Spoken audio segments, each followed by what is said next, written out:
In the winter of 1216, England wasn't ruled by an English king. A French prince sat in London, crowned in all but name, while foreign soldiers occupied the realm. The crown seemed lost forever. But in the dark forests of southern England, a commoner with a bow would do what kings and knights could not: save England from conquest. His name was William of Kensham, and you've probably never heard of him. To understand how England came to this desperate moment, we need to go back just 1 year, to 1215, and one of the most famous documents in history, Magna Carta. King John of England was, by most accounts, a disaster. Nicknamed John Lackland and Soft Sword, he'd lost most of England's French territories, bankrupted the treasury with failed wars, and alienated nearly every powerful baron in the kingdom through paranoia, cruelty, and incompetence. When his barons finally had enough, they forced him to sign Magna Carta at Runnymede, a charter limiting royal power and protecting baronial rights. But John had no intention of honoring it. Within months, he appealed to Pope Innocent III, who declared Magna Carta invalid. Civil war erupted. The barons rose in rebellion, but they faced a problem. They couldn't defeat the king's loyalist forces alone. So they made a decision that would nearly end England as an independent nation. They invited Prince Louis of France to invade. Louis, son of King Philip Augustus and husband to Blanche of Castile, who had her own claim to the English throne, eagerly accepted. In May 1216, he landed in Kent with a large army, and England's barons opened the gates. Within weeks, London fell, then Winchester, then Lincoln, Cambridge, and nearly 2/3 of England. King John's position collapsed. By autumn 1216, he was in retreat, his treasury lost in the marshes of East Anglia, his health failing. On October 18th, 1216, King John died, possibly from dysentery, possibly poisoned, leaving behind a shattered kingdom and a 9-year-old heir, his son, Henry. England's future had never been more uncertain. A child king, a French prince occupying the capital, powerful barons switching sides. The realm was on the brink of becoming a French province. But something unexpected was about to happen, not in a castle or a throne room, but in the shadows of a forest. The Weald was a vast, ancient forest stretching across Kent, Sussex, and Surrey in southern England. Dense woodland, treacherous paths, and impenetrable undergrowth. To outsiders, it was a nightmare. To those who knew it, it was sanctuary. And no one knew it better than William of Kensham, also known as Willikin of the Weald. William was not a knight, not a lord. He was a freeborn landowner, possibly a forester or local leader, a man of the commons. But when French troops began occupying his homeland, pillaging farms, seizing supplies, and imposing foreign rule, William made a choice that would change the course of the war. He refused to submit. Instead, he did something radical. He organized the people. Using his knowledge of the local population and terrain, William gathered a force unlike any traditional army: archers, farmers, woodsmen, laborers, lightly armed, highly mobile, and fiercely loyal to their land. And then he took them into the forest. What William understood, and what the French invaders did not, was that in the Weald, conventional military might meant nothing. French knights, in full armor, trained for pitched battles and sieges, found themselves lost in the maze of forest paths. Supply trains vanished. Patrols never returned. Camps were attacked at night by invisible enemies who melted back into the trees before dawn.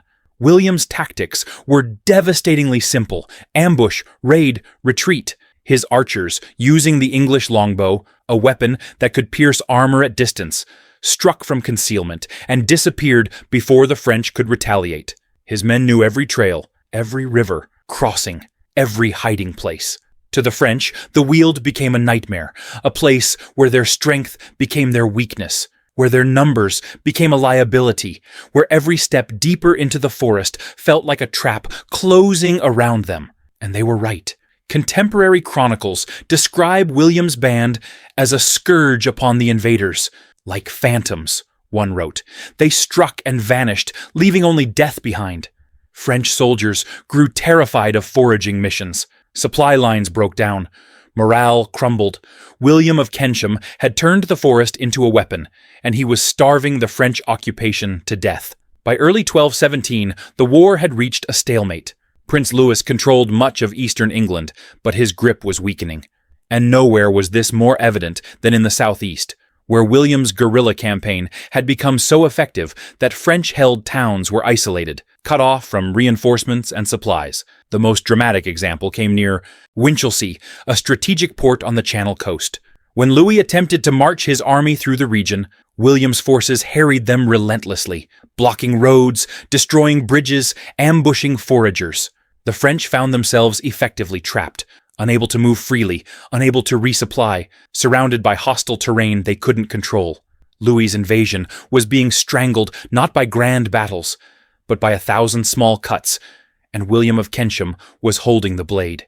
King John, before his death, had recognized William's value.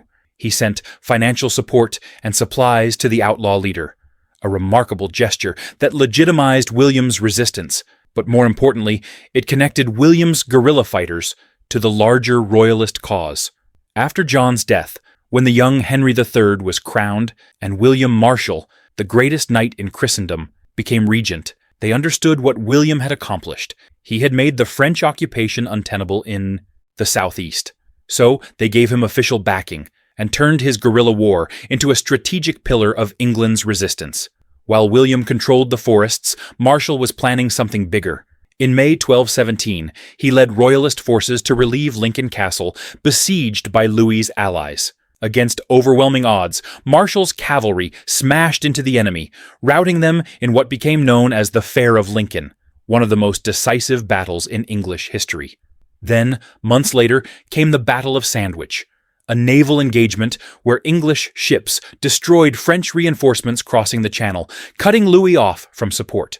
With his supply lines severed, his barons defecting, and the southeast still dominated by William's forest fighters, Prince Louis's invasion collapsed. In September 1217, Louis sued for peace. In exchange for abandoning his claim to the English throne, he received 10,000 marks and safe passage home. England was saved. And at the heart of that salvation, often overlooked by chroniclers obsessed with knights and nobles, was a commoner from Kent who had refused to bow to an invader. After the war, William of Kensham was richly rewarded. He received grants of land, royal favor, and administrative authority in Kent. He served the crown loyally for decades.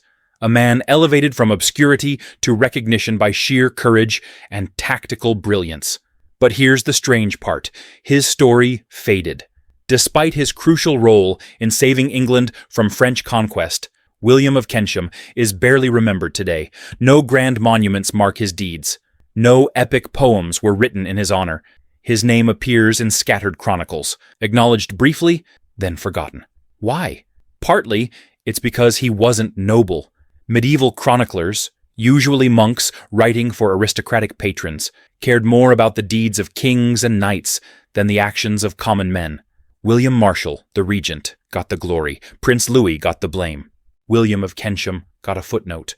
But there's another reason his story endured in a different form. Historians have long noted striking parallels between William of Kensham and the legend of Robin Hood, a figure who appears in English folklore just decades after the Barons' War. Think about it. A commoner leading a band of archers in the forest, resisting an illegitimate authority, using guerrilla tactics against armored oppressors, fighting for England against foreign invaders. The earliest Robin Hood ballads don't mention King Richard or Maid Marian. Those were added later.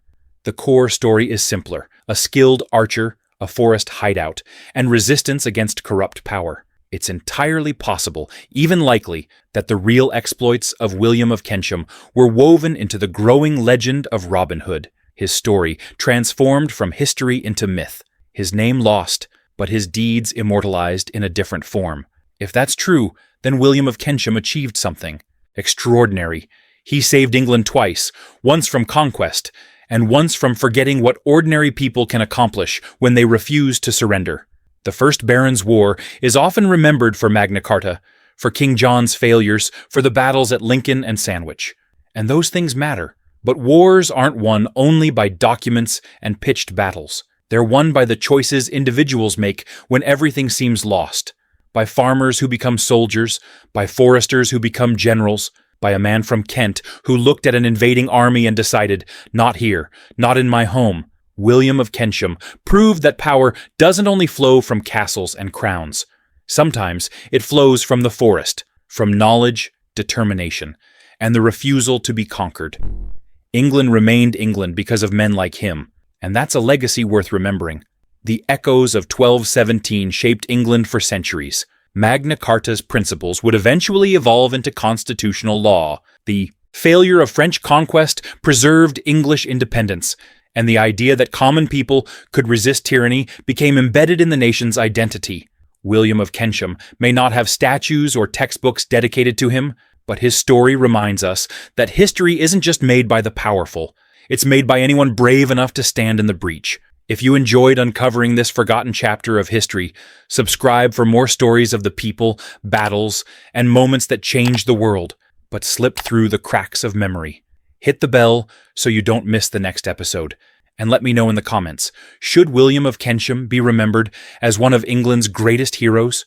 Or do you think there's another forgotten figure from history who deserves the spotlight? Thanks for watching. I'll see you in the next one.